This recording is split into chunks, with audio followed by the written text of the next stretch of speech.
We are back, and I'm joined now by a very special guest, the President of the United States. Are we still going with that title? Yes? They're telling me yes? Okay, still good. Welcome, Mr. President. Thank you so much for taking the time. I know you must be very busy cleaning out your desk.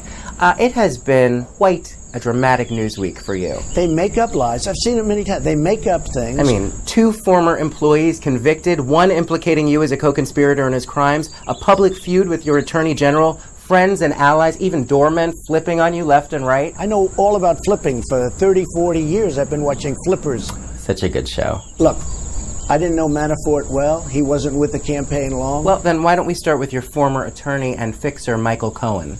I always found him to be a nice guy. Were you aware of the hush money payments he is now saying were financed by the campaign per your instruction? They didn't come out of the campaign. They came from me, and I tweeted about it. You know, I don't know if you know, but I tweeted about the payments.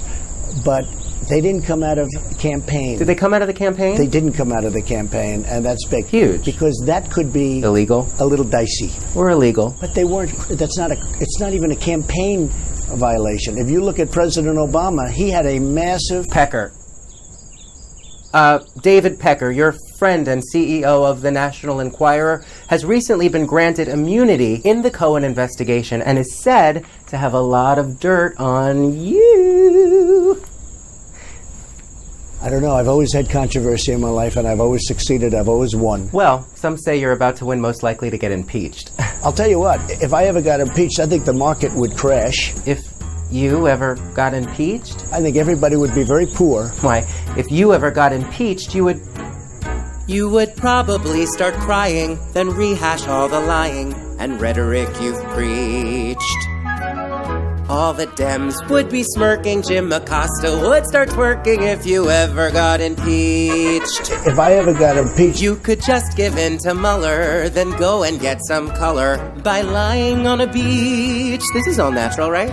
With the crimes you've been fixing, you could be another Nixon if you only got impeached. I think the market would crash. You'd be through and take with you our worries and our strife. You'd return to only burdening your wife, and we'd resume a normal life. Find a lawyer, 'cause you'll need one. Write a book or learn to read one, or get your eyebrows bleached, 'cause just relax at the spa, go fuck yourself at Mar-a-Lago if you get impeached. I don't know how you can impeach somebody who's done a great job. You'd be more than implicated for laws you violated and protocols you breached. Because without this thinking... we could finally all stop drinking if you ever got impeached. I think everybody would be very poor. We would dance and sing and revel. No one else has hit the level of infamy you've reached. Giuliani could retire, Pence could join a gay men's choir if you ever get impeached. The president did nothing wrong. When you flee, take Huckabee, and finally I'll become. I'd ask Michael Avenatti to the prom, and Kellyanne could move to Guam. More than half the country's waiting, so think about the ratings, 'cause when you gave your speech, we would all tune in to listen. You could finally go to prison. I'm not involved. I wasn't charged with anything. If you ever got impeached. I think everybody would be very poor. What would you do with the brain if you had one?